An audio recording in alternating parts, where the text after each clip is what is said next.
Guys, welcome back to Clockwork Noodles. It's another week has passed and what an amazing episode we have had. There's a lot to talk about. Before we get going, make sure you guys are subscribed. All of the breakdown videos are now out. I think I have 5 animes I am breaking down this season. So go ahead and check out what I am actually breaking down. Check out some of the titles that you may not have picked up immediately. There's a lot of good stuff going on this season, so make sure you don't miss any of those secret gems that are hidden in the midst. There's also a Discord channel too. This allows you to be notified whenever videos go up and can also help you schedule whenever videos in the anime world do drop. I do try to be relatively on time with the releases. If something comes out on a Monday, I'd make sure that stuff goes out Monday night. Before we do get going as well, a massive congratulations to 86. Its OP has managed to amass over 1 million views in a week. That's insane. That is actually insane. So when it comes to my top 3 OP and ED videos, I kind of know what number 1 is going to be. I know what the fan favourite is. So basically, if we go by numbers, 86 has crushed it. The best OP goes to 86. But it's going to be very interesting when I do come to do the top 3 EDs and OPs in my opinion. I do think the OP is very, very good. It's good visually. It's a lot of hidden little tricks and secrets hidden in the OP. I'm not actually keen on the song, but I think this might be why it's also racking up a lot of views, is people are secret hunting and they're looking at the different symbology. There's a really nice symbology, hopefully the one I'm using on screen. The soldiers carrying their heads. And there's a lot of flowers sticking out the top because obviously Vladilina remembers them using the flowers initially. Flowers are technically innocent, so they're growing up out of the bodies of the dead. That is symbolic and that is powerful. And then you get the big blast of nuclear energy going on behind it. There's a lot of little secrets going on and I'm going to try and break them down bit by bit so I don't completely amass you guys with information from the OP at once. There's a lot going on. There's a lot of nice colour choices.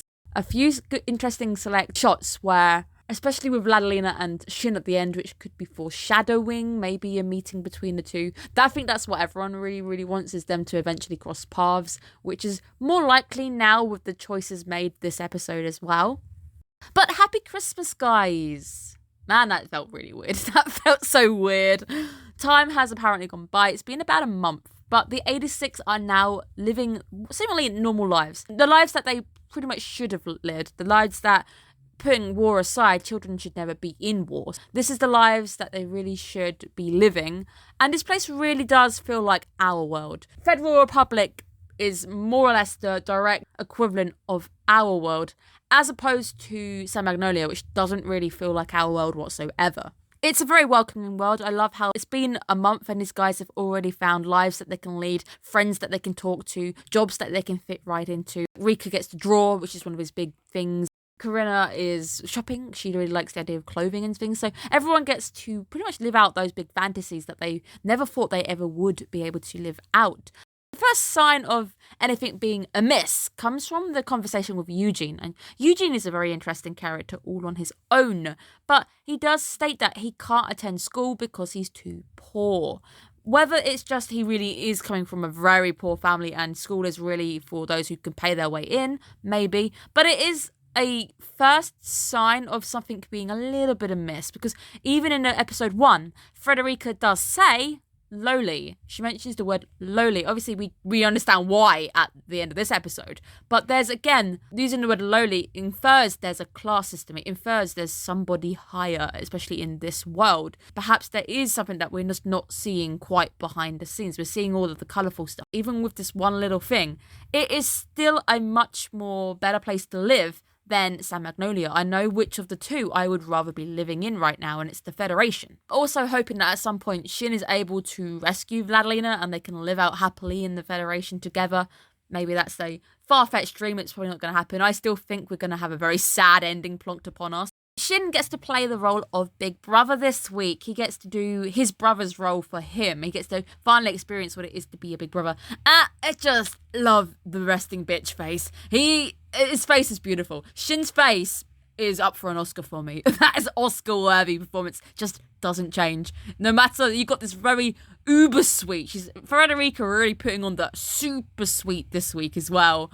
Those scenes are hilarious. You've just got such a contrast. You've got the flat, Shin playing it flat, and then Frederica going OTT with the I want it, I really want it. I think as well, this must be the first time in a very long time we've had a scene where it's happy. We've actually opened on a happy comic open and nothing goes horrifically wrong. This entire episode perhaps, nothing goes wrong apart from maybe the big announcement at the end, but still, it's one of the best episodes if you're looking at happiness and what actually happens within it. Also, the first episode too, where we don't flip-flop between San Magnolia and the Federation, so we don't get to see Vladimir at all this episode. It seems that everybody has been living a month of bliss, a month of happiness. But Shin's dream may be showing us that, can you really ever just forget? I love the headless army symbology so much. And again, I liked it from the OP, the one with them will carry their heads. Ooh, it is a powerful symbology going on here. The Legion still have many 86 trapped within them. They are unable to rest. They're unable to peacefully sleep. Whilst Shin is here, living his best life, and he feels guilt, maybe a burden as well. Perhaps he's also one of those people who just can't live happily knowing that other people like him are trapped and they can't live or even rest and die in peace. You definitely start to get little inklings that he's definitely gonna be trying to get back to the battlefield, definitely can't live peacefully forever. But I do like the little attempts that we saw with him. He gives a nod of appreciation to the fangirls, Shin having the fangirls when he's heading to the library. That was fantastic. Now the line, it's peaceful here, but they're fighting at the borders. When will the war come to us? Oh, this line is nice because it's also summing up San Magnolia right there. It might be peaceful and everyone's living and getting drunk and it's quiet and the 86 are dying for them. One day war is gonna come to you, especially if you're not giving them the military power that they need. Eugene wants to protect his sister, and seeing this is another nail in the coffin for Shin going back to the battlefield. Shin and Eugene are quite similar in that sense. They have something they want to protect. Shin wants to obviously protect everybody. He wants to save everybody. That's the role he kind of got himself into. Eugene may just want to save his sister and the place he grew up, but they do feel very similar. They are both slowly being drawn onto the battlefield. Again, it's very interesting to see that in the Federal Republic, there isn't conscription. You actually have to go through a military academy. You have to graduate and then go into front lines, which is great because they have to apply by their own will. There's no, you must go and fight against your own will. You only go there if you really want to fight. I love the Skull Knight imagery as well. So when he's looking at the book and then we see the shadow in the window and it looks like he's got his old sash back, the old tattered one that goes around his neck. The line, "I've rested too long," just, you know where it's going. You know immediately it's going to end with Shin going back to the battlefield. So we have a very interesting conversation with Anju and Rika. The conversation is also composed very interestingly. It's all mainly shot from behind. We don't get to see their expressions. Then we kind of see the snow silently falling around them, where Shin is being discussed about his duty to keep his friends, or end his friends and protect his friends, was what was keeping him alive. And now that Shin has lost this, he has nothing to live for. So that was a role. He had found a role which he was living, and that was almost driving him forward to keep him alive. He would stay alive to make sure that his friends didn't end up being captured by the Legion and suffering that horrible fate of being beheaded. It's a very odd choice to shoot it from behind. I also think as well that it's maybe inferring that when you can't see their faces, you're not seeing the full story. The fact that they're also implying that they want to go back to the front line as well, that they too have essentially got nothing to live for right now, that they had a purpose on the battlefield as well. Because even the conversation about the future, where Anju even says she hasn't really thought about the future, because in a sense, they've never really had the opportunity to know that they're going to have a future. And it must be really weird suddenly going, oh, wait, you now have the ability to have a future. So little tidbits where they prefer the implants to mobile phones because mobile phones get jammed, and the implants you could just talk to someone there and then in their heads. Little interesting things because it's irony, because they are technically a shackle. They're a shackle of San Magnolia because they were given to everybody because it allowed the handlers just to talk to them on the battlefield and control them.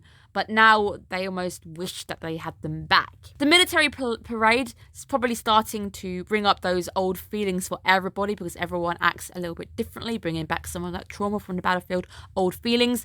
Raiden has muscle memory and he starts to actually do some piloting with, maybe he's not even aware that he's piloting.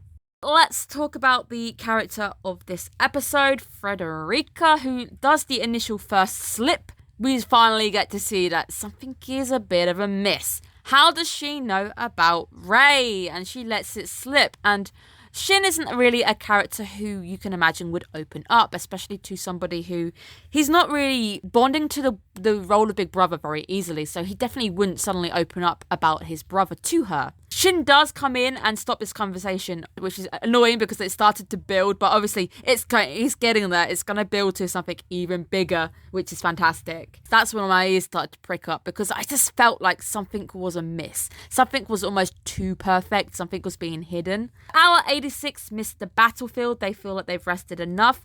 And it's sad because they believe that they're home, they belong on the battlefield. Nobody should really ever feel that they belong on the battlefield, and it's quite sad because they are still children and they should technically be wanting to have the lives that they've had for that month. But it is indeed unfair to those who are stuck on a battlefield trapped, as Shin puts it. We heard him saying this line in the previous season. You should be able to choose how you die. You're going to die either way, but you should choose the manner in which you go down. I do like that Ernest does try to stop them. Ernest really trying to protect them because he sees them as children. They are just children and he doesn't want them to be throwing their lives away. But he does eventually concede that, you've got to do this properly. You've got to attend that military school. You've got to do this correctly. And then once the war is over, you'll have to think about what you're going to do next. This is interesting because we have this line that one day the war is going to end. A line that we hear a lot in San Magnolia. They just believe it's going to come to an end one day and that's going to be it. But in this one with the Federal Republic, you can really believe that with the way that they fight, the way that they act, supportive place to live. Kind of believe that maybe it might. With these guys, I feel like with everybody fighting, putting their all into it, I could probably believe that you guys might defeat the Legion. Well, the Legion are an interesting topic right now, aren't they, guys? Let's talk about the big reveal of the episode. Frederica is definitely the twist bearer this week, and I knew it. This character, just something was amiss with the character, although it is played off as a joke at the end, but I feel like there's something to this. Frederica tells us that she is the last Empress of Gyad, and she was the one who ordered the Legion to invade 10 years ago. The age thing does get me because how old is Frederica? She's not 20. If you are 20, you really look good for your age. I want to know your aging secrets. What are you eating? Because I want it. Either it is her fault and she's telling the truth and I was right and I knew something was up, or she's trying to get them to hate her. I don't know what it might be. There's something about this whole reveal and the fact that she ends up getting the rug pulled under her, so it's played off as a joke right at the end by Raiden.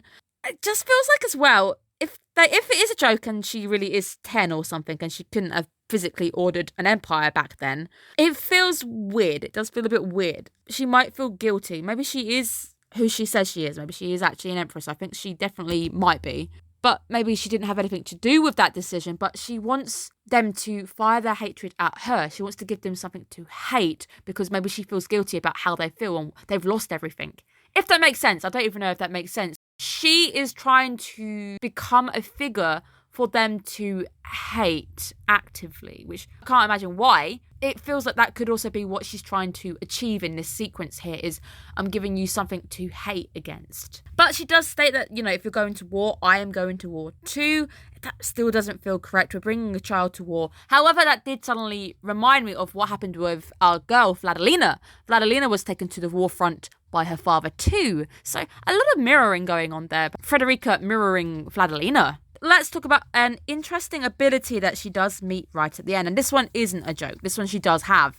She has the power of blood where she can see glimpses of what's going on around her, which would explain why she knows about Ray. She knew the scene with Ray. I think she sees him cut his finger because the shard from Ray's vehicle ends up cutting Shin and he has that smile at the end. She sees this. This explains why she's able to let slip that she knows about Ray and Shin's vendetta to try and kill him, which does also make me wonder, how long have you been picking up on Ray and Shin? How long have you been able to see these things? Have you also seen Vladilena?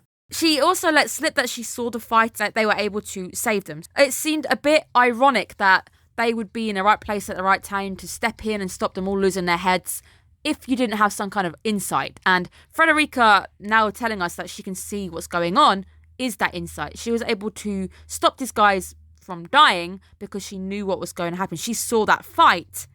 Where we are introduced to that name once more is Kyrie, and this is the reason why Frederica is trying to fight to go to war. She wants to save her knight. We need some more information on this, but this Kyrie has been taken in by the Legion and is now a shepherd. So he's been taken in and is a shepherd, so perhaps him too. He can't rest. That's the gist of it, in a sense. It's been a very interesting episode, and I think it really is just that reveal at the end that starts to put things in a different perspective. And I can't wait to see how quickly the guys can get through military school, because they already have a lot of experience. They're bound to fly through some of it quite quickly. It's also very interesting about this new big reveal with the powers and what they actually mean, and her being maybe the last empress of an empire which no longer wants a royalty. So that's why she's able to live as she is, because she's definitely not doing any roles. She's not taking on any leadership roles. Living her best life as a child now, which maybe is something down to Ernest as well. Maybe he wants to really just let her live as a kid should do, as he's also doing with the 86. Ernest, you are a really good character, really, aren't you? You're actually a lovable dad. He's almost a very good dad figure. I do like Ernest. He's grown on me. I did think it interesting last week as well. If you remember, I did say there's a point where they're looking out the window, they're getting up to statues, and then the curtains are drawn. Do you think the statue they were about to see was Frederica? That would make things very interesting. And yeah, I've got a lot of theories starting to formulate. I've got more questions upon questions. 86 is the anime that definitely makes you think. And I've had a great episode. I thought it was very intriguing. How are you guys doing? What do you think about today's reveals? Make sure you guys are taking care of yourselves again. And I hope you're having a good weekend. Thank you for tuning in and supporting me once more. Bye, guys.